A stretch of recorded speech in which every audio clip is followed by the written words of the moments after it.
آپ نے سب سے پہلے گھبرانا نہیں ہے. نقصان پاکستان کو ہوگا، میرے خیال میں فرانس کو تو نہ ہونے کے برابر ہوگا. تو ایک لحاظ سے آپ ایک قسم کی اپنی ہی تباہی کی کوشش کر رہے ہیں. اگر اس میں اپنے آپ کو برباد کرنے کا شوق ہے تو اس کا کیا علاج ہے؟ گزشتہ چند دنوں سے ہم نے حکومت اور ایک مذہبی جماعت جسے بعد میں کلندب بھی قرار دیا گیا، دونوں کے درمیان تکرار کی صورتحال دیکھی اور اس میں سیکیورٹی داروں کے اہلکاروں سمیت متعدد افراد زخمی بھی ہوئے، کچھ شہادتیں بھی ہوئیں، لیکن پھر مذاکرات کامیاب ہوئے اور معاملات بہتری کی طرف چل پڑے ہیں. اچھا، مظاہرین کا یہ مطالبہ ہے کہ فرانس کے سفیر کو ملک بدر کر کے فرانس سے ہر قسم کے تعلقات ختم کر دیے جائیں، اور حکومت نے فرانس کے سفیر کو ملک بدر کرنے کے لیے قرارداد جو ہے وہ اسمبلی میں پیش بھی کر دی ہے. لیکن ایک سوال کہ اگر ہم فرانس کے سفیر کو ملک بدر کر دیتے ہیں تو اس کے پاکستان کی معیشت اور سفارتی سطح پر کیا اثرات مرتب ہوں گے؟ فرانس یورپی یونین کا ایک اہم رکن ہے، France U N security council کا بھی مستقل ممبر ہے، اور پاکستان کی مجموعی ایکسپورٹس میں ٹیکسٹائل سیکٹر کا اہم حصہ ہے، اور اس حصے میں سے ایک بڑا شیئر یورپ ایکسپورٹس کا ہے. اب یورپی یونین نے پاکستان جو جی ایس پی پلس ہے اس کو بھی ایک سٹیٹس دے رکھا ہے، اور یورپی ممالک کا پوری دنیا میں ایک اہم مقام بھی ہے، اور پاکستان کیا ان ممالک سے اپنے تعلقات خراب کرنا برداشت کر سکتا ہے؟ سفیر کو بے دخل کرنا یا نہ کرنا یہ تو حکومت و پارلیمنٹ کا فیصلہ ہوگا، لیکن اس معاملے کے محرکات پر بات کرنا بہت ضروری ہے، کیونکہ ایک جانب نبی پاک صلی اللہ علیہ وآلہ وسلم سے محبت، اور ہم نہ اپنے نبی پاک صلی اللہ علیہ وسلم کی حرمت پر کوئی آنچ آنے دے سکتے ہیں، اور نہ ملک کے وقار اور مستقبل پر. اب ایک مشکل فیصلہ ہے، لیکن اب دیکھتے ہیں کہ حکومت اس میں اب کیا کرتی ہے، پارلیمنٹ سے آخر فیصلہ آتا کیا ہے.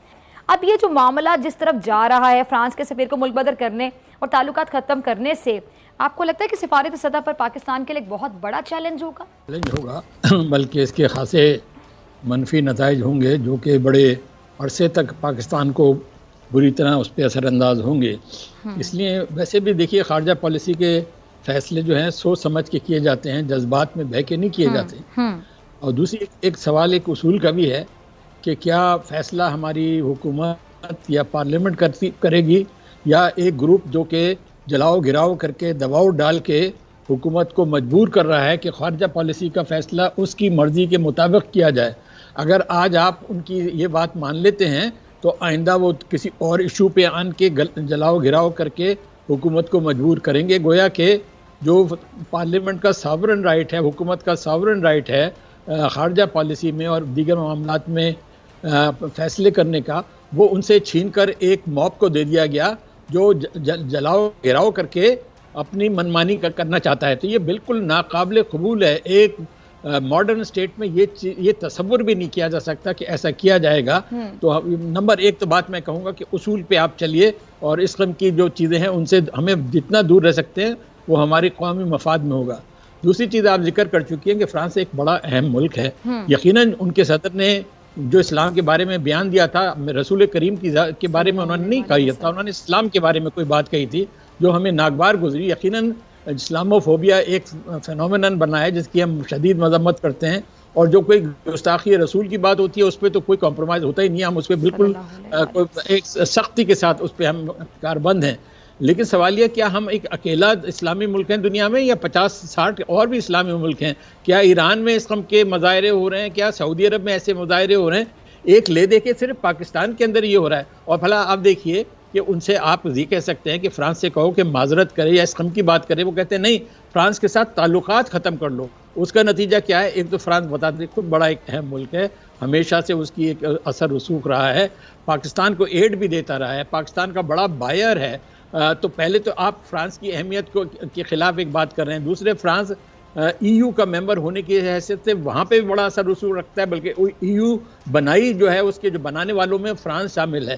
تو گویا آپ ای یو کے ساتھ اپنے تعلقات کو خطرے میں ڈال رہے ہیں. تو یہ ساری چیزیں جو ہیں میرے خیال میں بالکل ہی ناقابل قبول ہیں. جو کچھ بھی حکومت اس میں فیصلہ کرتی ہے امید ہے کہ قومی مفاد کو دیکھ کے کیا جائے گا اور اصولوں پہ کیا جائے گا.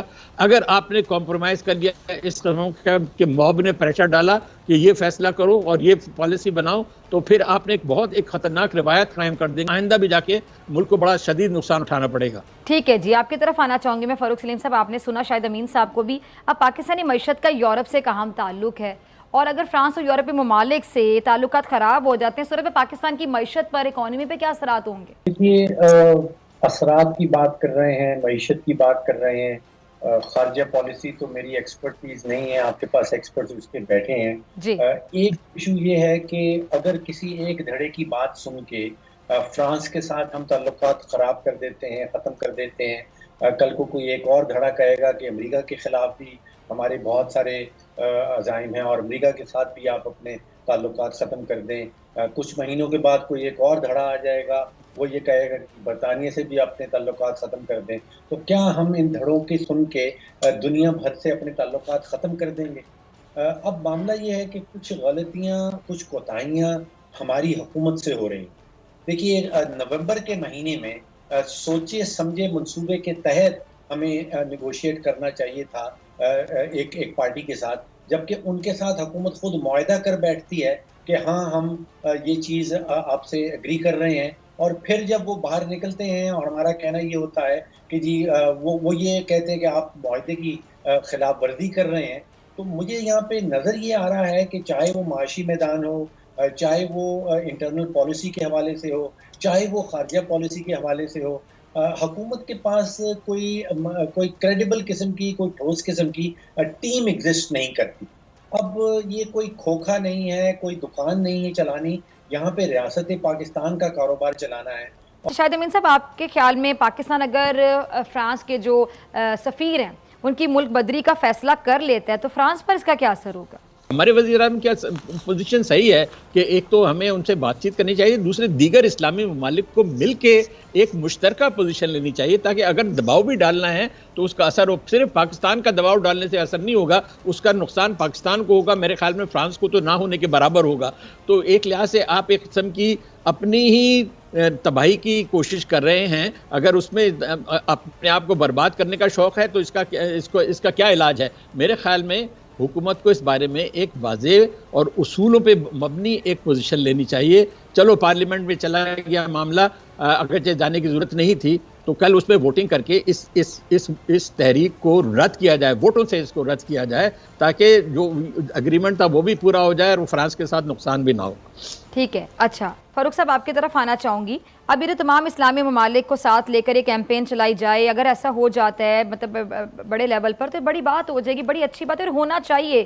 آپ کو لگتا ہے کہ ایسا کرنے میں کامیاب ہو جائیں گے ہم؟ کیونکہ مقصد تو تمام لوگوں کا ایک ہے، نبی پاک صلی اللہ علیہ وآلہ وسلم سے ہم سب محبت کرتے ہیں. پوری مسلم امہ، چاہے وہ پاکستانی ہے، چاہے وہ سعودی عرب میں رہتا ہے، چاہے وہ کسی بھی اسلامی ملک میں رہتا ہے، کوئی فرق تو نہیں نا، مسلمان تو سب ہیں اور نبی سے محبت تو سب کرتے ہیں. ٹھیک کہہ رہی ہیں. ایک چیز ہوتی ہے چاہت آپ کی اور میری چاہت، اور دوسری چیز ہے پریکٹیکل زمینی حقیقت کیا ہے. دو باتیں ہمیں سامنے رکھنی ہوں گی. پہلی بات تو یہ کہ پاکستان جو ہے وہ اس دنیا کا ایک حصہ ہے، اور دوسری بات یہ ہے کہ دنیا جو ہے وہ پاکستان کے تابع نہیں ہے. ہمیں آپ نے پلیٹ فارم کی بات کی کہ OIC کو اکٹھا کیا جائے یا یونائٹڈ نیشنز کے اوپر ایسی کوئی بات چیت لائی جائے. سارے مسلم ممالک جو ہیں ان کے اپنے اپنے الگ الگ مفادات ہیں. ان کے اپنے یورپین ممالک کے ساتھ تعلقات ہیں، ان کے امریکہ کے ساتھ اپنے تعلقات ہیں. تو آپ کی اور میری خواہش ضرور ہو سکتی ہے کہ سارے مسلم ممالک جو ہیں، جو امہ ہم کہلاتے ہیں، وہ اکٹھے ہو جائیں، لیکن وہ اکٹھے پریکٹیکلی ہو نہیں پائیں گے کیونکہ ان کے معاشی مفادات، ان کے اسٹریٹجک مفادات جو ہیں وہ سب الگ الگ ہیں.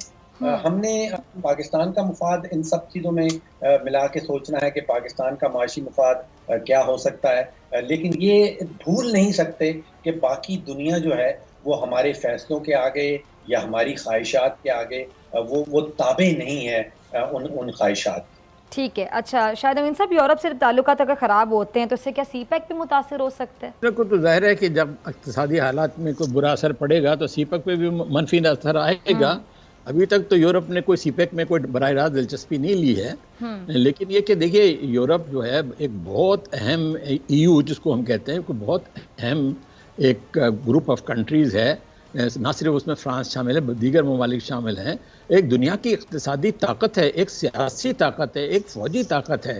تو ہمیں فرانس یقیناً ایک اہم ملک ہے، لیکن اس کی یورپین یونین کی ممبرشپ اور اس کا جو اثر رسوخ یورپین یونین میں ہے، اس کو دیکھتے ہوئے ہمیں اپنے تعلقات کو یورپین یونین کے ساتھ کسی حال خراب نہیں کرنا چاہیے. فاروق صاحب،